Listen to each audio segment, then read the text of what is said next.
Hello दोस्तों। आप में से बहुत सारे लोग वेट लॉस करना चाहते होंगे, फैट लॉस करना चाहते होंगे, अपनी हेल्थ को इम्प्रूव करना चाहते होंगे, क्रोनिक डिजीजेस मतलब सीरियस बीमारियों का रिस्क कम करना चाहते होंगे। अगर ये सब चीज़ें आप चाहते हो तो वॉकिंग आपके लिए एक परफेक्ट एक्टिविटी है।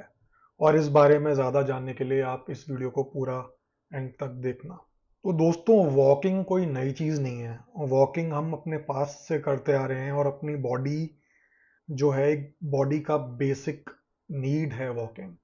बट क्या है ना, बहुत सारे लोगों का एग्जाम्पल है इंक्लूडिंग मेरा, जिनका मेजॉरिटी ऑफ फैट लॉस में से वॉकिंग एक मेजर टूल है, एक मेजर फैक्टर है।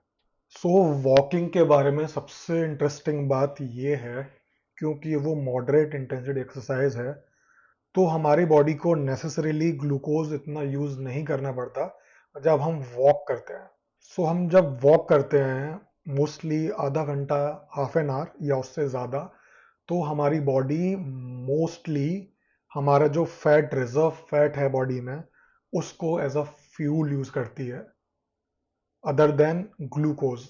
अगर हम रनिंग करते हैं, एक्सरसाइज करते हैं, तो मोस्टली हमारी बॉडी में ग्लूकोज यूज करती है mostly. But due to the nature of walking, walking की जो इंटेंसिटी है, उसकी वजह से हमारी बॉडी ज़्यादातर फैट रिजर्व यूज करती है वॉकिंग को फ्यूल करने के लिए। Journal of medicine and science में एक स्टडी पब्लिश हुई कि जो लोग मॉडरेट इंटेंसिटी से 60 मिनट्स वॉक कर रहे थे, उनका परसेंटेज वाइज फैट लॉस ज्यादा हुआ एज कंपेयर टू वो लोग जो half an hour brisk walking कर रहे थे, यानी तेज तेज वॉकिंग कर रहे थे। सो मॉडरेट इंटेंसिटी से वॉक करना आसान है, उससे थकावट भी कम होती है, और स्टडीज के अकॉर्डिंग आप फैट लॉस भी ज़्यादा देख रहे हो उससे। हालांकि आपको टाइम ज़्यादा देना पड़ रहा है, बट वो एक्टिविटी करना प्लेजेंट ज़्यादा है। एक और स्टडी के अकॉर्डिंग, जो लोग अपना खाना खाने के बाद, अपना मील लेने के बाद हाफ एन आवर वॉक करने गए, उनका कंपैरेटिवली जिन लोगों ने वॉक नहीं करी अपने मील के बाद, बेटर फैट लॉस देखने को मिला। ये ऐसा नहीं है कि वॉक कर लिया आपने आधा घंटा, एक घंटा या ज़्यादा, तो आपका गारंटीड ही फैट लॉस होगा। इसके बहुत सारे फैक्टर्स होते हैं। इंडिविजुअल का फिटनेस लेवल, इंटेंसिटी, कितने इंटेंसिटी से वॉक हो रही है, कितना वॉक हो रही है, और सबसे मेन, पूरे दिन का क्या उसकी डाइट है। इन सब फैक्टर्स को देखने के बाद वेरी करता है सबका रिजल्ट पर्सन टू पर्सन।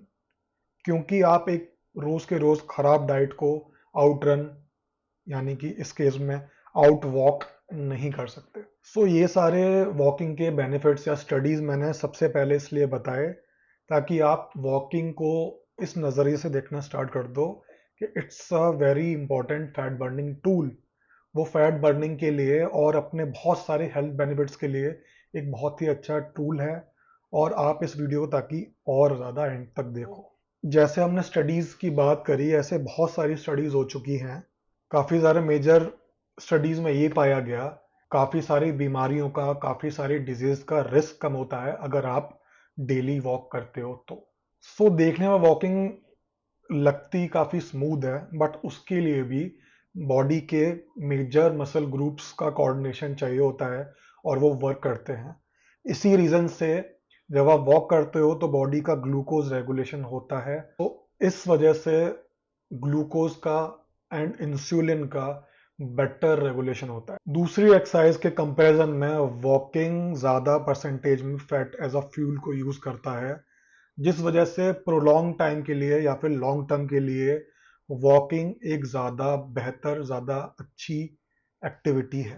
अगर आप रेजिस्टेंस ट्रेनिंग करते हो और उसके एडिशन में आप वॉकिंग करते हो, तो वॉकिंग ज़्यादा मसल स्पेयरिंग होती है।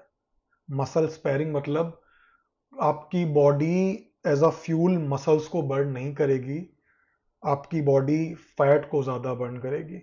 क्योंकि अगर पहले से ही आपकी डाइट काफ़ी रेस्ट्रिक्टेड है, आप रेजिस्टेंस ट्रेनिंग करते हो, उसके अलावा आप अगर रनिंग कर रहे हो, कार्डियो कर रहे हो, तो वो मसल स्पेयरिंग नहीं है। और ये बात मैं नहीं बोल रहा, स्टडीज बोल रही हैं ये बात। वॉकिंग करना कंपैरेटिवली बाकी सब एक्टिविटीज से काफ़ी इजी होता है, कोई भी इसको कर सकता है। इसके लिए आपको कोई मेंबरशिप कहीं भी जाने के लिए ज़रूरत नहीं है, बहुत ज़्यादा टाइम निकालने के लिए ज़रूरत नहीं है।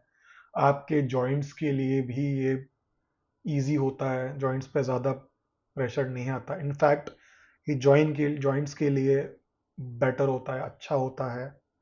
सो वॉकिंग करना एक मासेस के लिए या फिर किसी भी इंसान के लिए काफ़ी ज़्यादा आसान होता है as compare to other activities. चाहे हम टाइम की बात कर लें, चाहे हम फैसिलिटी की बात कर लें, चाहे हम जॉइंट्स की या फिर अपने हेल्थ कंडीशंस की बात कर लें, वॉक करना इज कंपैरेटिवली इजी। वॉकिंग की वजह से आपको सन का एक्सपोजर मिलता है, जो कि लोगों का इस आज की तारीख में काफ़ी ज़्यादा कम हो गया है। तो आप लाइट में, सनलाइट में ज़्यादा टाइम बिता पाते हो। आपकी विटामिन डी की डेफिशिएंसी नेचुरली पूरी होती है, और सन से जो विटामिन डी मिलता है, नेचुरली मिलता है, उसका आपका बॉडी के ऊपर एक अलग ही इम्पैक्ट होता है। दूसरा, जब आप सनलाइट में वॉक करते हो तो आपके सर्केडियन रिदम के लिए बेटर होता है। सर्केडियन रिदम आपकी बॉडी की क्लॉक की तरह होती है, और जिसका सही होना, हेल्दी होना, आपकी नींद कैसी होगी उसके लिए बहुत मैटर करता है। सो अगर आप अपनी मील के बाद वॉकिंग करते हो तो इसके भी एक अपने ही बेनिफिट्स हैं। तो जब आप खाना खाते हो, स्पेशली जो हमारी इंडियन डाइट होती है, तो कार्बोहाइड्रेट्स में काफ़ी हाई होती है। तो अगर आप खाना खाने के कुछ देर बाद अगर वॉक करने जाते हो, तो हमारा जो बॉडी में ग्लूकोज लेवल जो हाई जाता है, ऊपर जाता है, वो बॉडी, क्योंकि हम जब वॉक करते हैं तो हमारे मेजर मसल्स भी वर्क करते हैं, वो ग्लूकोज बेटर रेगुलेट हो जाता है। अब कुछ लोग बोलेंगे कि मैं कह रहा था कि ऐसा फैट ज़्यादा यूज़ करती है बॉडी वॉकिंग में। तो फैट ज़्यादा यूज़ करती है एज अ फ्यूल मेजॉरिटी में, बट हमारी मसल्स भी अगर यूज़ हो रही हैं वॉक करने के लिए, तो ग्लूकोज रेगुलेट होता है बॉडी में। सो अगर हम मील्स लेने के बाद वॉक कर रहे हैं और ग्लूकोज का ब्लड में राइज को भी अगर हम कम कर रहे हैं, तो अगेन हमारी ब्लड शुगर लेवल्स काफ़ी हेल्दी लेवल्स में रहेंगी, एंड इस रीज़न से भी हमारी बॉडी फर्दर फैट गेन नहीं करेगी, फैट स्टोर नहीं करेगी। इंस्टेड जब हम वॉक करोगे तो बॉडी अपने रिजर्व्स में से, फैट रिजर्व में से फैट को एज अ फ्यूल यूज करेगी। मील्स के बाद वॉक करने से आप अपने डायबिटीज के रिस्क को भी कम कर रहे हैं, सेम रीजन से, क्योंकि आप अपना बहुत ज़्यादा ग्लूकोज को स्पाइक नहीं होने दे रहे हो, और प्रोलॉन्ग टाइम तक, कई सालों तक ग्लूकोज आपका राइज करता रहता है, इंसुलिन रेजिस्टेंस बढ़ता रहता है। इसी रीजन से आप प्री डायबिटिक होते हो और फिर आपको डायबिटीज होती है। थकावट होती है या फिर कुछ काम करा होता है ज़्यादा, उसके बाद एक खुले में आप एक वॉक करने चले जाते हो, तो इट्स फील्स गुड, वो काफ़ी ज़्यादा रिलैक्सिंग होता है। तो आपके मेंटल डेवलपमेंट के लिए भी, क्रिएटिविटी के लिए भी, कॉग्निटिव फंक्शंस के लिए भी walking is very good. Walking काफ़ी अच्छी है। सो वॉकिंग से आप फैट लॉस कैसे कर सकते हो, वॉकिंग के और भी क्या क्या बेनिफिट्स हैं, ये सब हमने डिस्कस कर लिए हैं।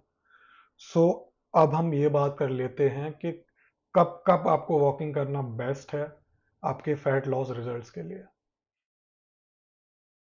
तो सबसे पहले तो जब आप सुबह उठते हो तो सीधे आप वॉक करने चले जाओ, भले ही 10 मिनट के लिए वॉक करो।